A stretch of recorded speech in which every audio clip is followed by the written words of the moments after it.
తెలంగాణలో బదిలీల ప్రక్రియకు సంబంధించిన బ్రేకింగ్ న్యూస్ చూస్తున్నాం. తెలంగాణలో ఉద్యోగుల బదిలీల ప్రక్రియ ప్రారంభమైంది. నేటి నుంచి ఈ నెల 20వ తేదీ వరకు బదిలీల ప్రక్రియ జరగనుంది. ఈ క్రమంలోనే జీవో నెంబర్ 80 విడుదల చేసింది రాష్ట్ర ఆర్థిక శాఖ. దీంతో తెలంగాణలో 5 ఏళ్ల తర్వాత బదిలీలు ప్రారంభమైనట్టు భావించవచ్చు. ఇక 2018 నుంచి బదిలీల కోసం ఎదురు చూస్తున్న ప్రభుత్వ ఉద్యోగులకు మోక్షం లభించనుంది. ఒకే చోట 4 ఏళ్లు పనిచేస్తున్న ఉద్యోగులకు తప్పనిసరి బదిలీ జరిగే అవకాశం ఉంది. వచ్చే ఏడాది జూన్ 30లోగా రిటైర్ అయ్యే ఉద్యోగులు స్వచ్ఛందంగా కోరుకుంటే తప్ప బదిలీలు జరగవని తెలుస్తుంది.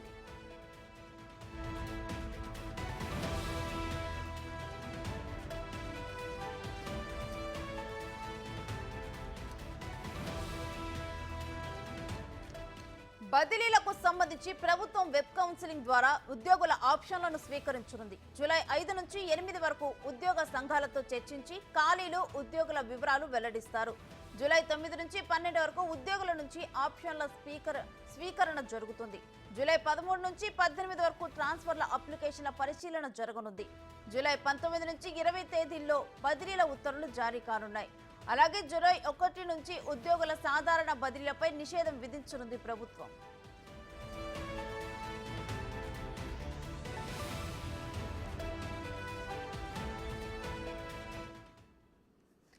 తెలంగాణలో ఉద్యోగుల బదిలీల ప్రక్రియ ప్రారంభమవుతుంది. అయితే దీనికి సంబంధించి విధి విధానాలు ఖరారు చేయడం జరిగింది. కంప్లీట్ డీటెయిల్స్ ఏంటనేది మా ప్రతినిధి మా డిప్యూటీ బ్యూరో చీఫ్ సాదిక్ అడిగి తెలుసుకుందాం.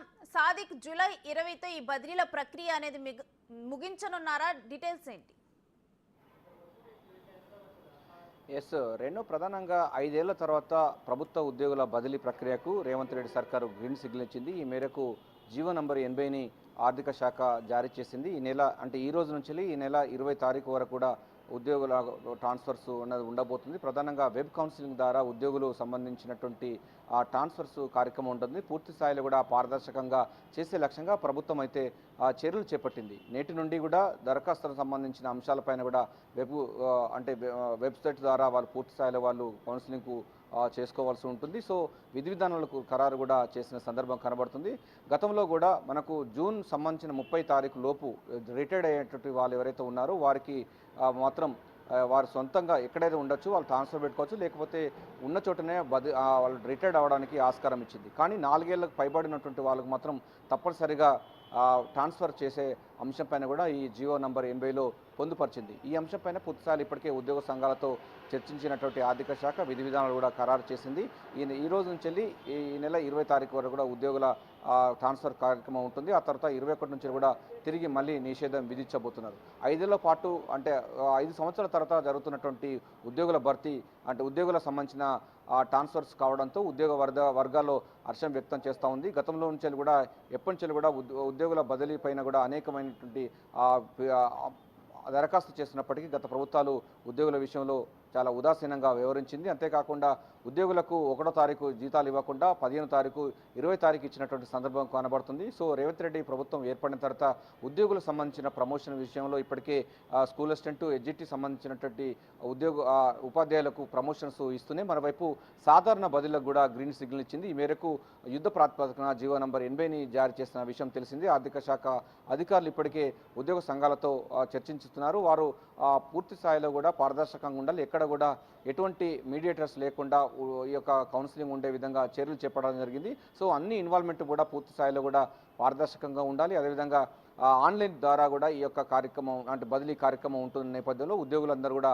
హర్షం వ్యక్తం చేస్తున్నారు. మనకు దీంట్లో ఒక కేటగిరికల్ చూసినట్టయితే నేటి నుండి కూడా ఉద్యోగులకు సంబంధించి ఉంటుంది. వెబ్ కౌన్సిల్ ద్వారా ఆప్షన్స్ స్వీకరిస్తారు. జూలై 5వ తారీఖు అంటే నేటి నుండి 8వ తారీఖు వరకు ఉద్యోగ సంఘాలతో చర్చించిన తర్వాత ఖాళీలు ఎక్కడ ఉన్నాయి, ఉద్యోగులకు సంబంధించిన ఆప్షన్స్ ఎట్లా ఉందని పూర్తి స్థాయిలో నివేదిక ఉంటుంది. తర్వాత జూలై 9వ తారీఖు నుంచి 12వ తారీఖు వరకు ఉద్యోగులు తమ ఆప్షన్స్ ఎంచుకోవాల్సి ఉంటుంది. ఒక్కొక్క ఆప్షన్స్ దాదాపు 3 నుంచి 4 వరకు ఆప్షన్స్ ఎంచుకునే వీలుగా ఈ యొక్క జీవోలో పొందుపరిచింది. అంతేకాకుండా ప్రధానంగా దీనిలో స్పౌస్ సంబంధించినటువంటి భార్యాభర్తలు ఒకే చోట సంబంధించిన వారు కానీ, ఆ స్పౌస్ కేసు సంబంధించింది కానీ, లేకపోతే డిసీజ్ సంబంధించినటువంటి దీర్ఘకాలిక వ్యాధిగ్రస్తులు ఉన్నటువంటి ఉద్యోగులు ఎవరైతే ఉన్నారో వారికి సంబంధించిన దానికి టాప్ ప్రియారిటీ ఇస్తుంది. వారికి మొదటి ప్రాధాన్యత ఇస్తారు. వారు కోరుకున్న చోటనే ఆప్షన్ ప్రకారంగా వారికి ట్రాన్స్ఫర్స్ ఉంటుంది. సరే, జూలై 9 నుంచి 12 తారీఖు వరకు కూడా ఉద్యోగుల నుండి అంటే అప్లికేషన్స్ స్వీకరిస్తారు ఆన్లైన్ ద్వారా. తర్వాత జూలై 13 నుండి 18 వరకు ట్రాన్స్ఫర్ ప్రక్రియ ఆ అప్లికేషన్ సంబంధించింది స్క్రూట్నీ ఉంటుంది. ఈ స్క్రూట్నీలో భాగంగా ఉద్యోగులకు సంబంధించిన ఎంపిక చేసుకున్న ఏ ప్రాంతాలు ఉంది, అక్కడ ఆ ఖాళీల పోస్టు సంబంధించింది ఎట్లా ఉంటుంది, రోస్టర్ విధానంలో ఎట్లా ఉంటుంది దానిపైన పూర్తి స్థాయిలో పరిశీలన చేసిన తర్వాత ఉద్యోగులకు సంబంధించింది చేస్తారు. తర్వాత జూలై 19 నుంచి 20 తారీఖు వరకు బదిలీ సంబంధించినటువంటి ఉత్తర్వులు జారీ చేస్తారు. సార్ పూర్తి స్థాయిలో కూడా అయితే మనకు 19 నుండి 22 రోజుల పాటు కూడా ఉద్యోగుల ప్రక్రియ అంటే ట్రాన్స్ఫర్ ప్రక్రియ పూర్తిగా కంప్లీట్ చేసుకోవాలి. 21 తారీఖు నుంచి మళ్ళీ సాధారణ బదిలీలపైన నిషేధం విధించేందుకు ప్రభుత్వం సిద్ధమవుతుంది. సో 5 ఏళ్ల తర్వాత జరుగుతున్నటువంటి ఉద్యోగుల ట్రాన్స్ఫర్ ప్రక్రియ పూర్తి స్థాయిలో పారదర్శకంగా ఉండాలి, ఇక్కడ మీడియేటర్స్కు ప్రమేయం లేకుండా ఉండాలని కూడా రేవంత్ రెడ్డి సర్కారు భావిస్తున్న నేపథ్యంలో ఉద్యోగులు అంటే అందరూ కూడా ఆన్లైన్ ద్వారానే ఈ యొక్క ట్రాన్స్ఫర్స్ విధానం ఉండబోతున్న పట్ల ఉద్యోగ సంఘాలు ఉద్యోగులు అయితే హర్షం వ్యక్తం చేస్తున్నారు. Renu, vote. Thank you Sadiq.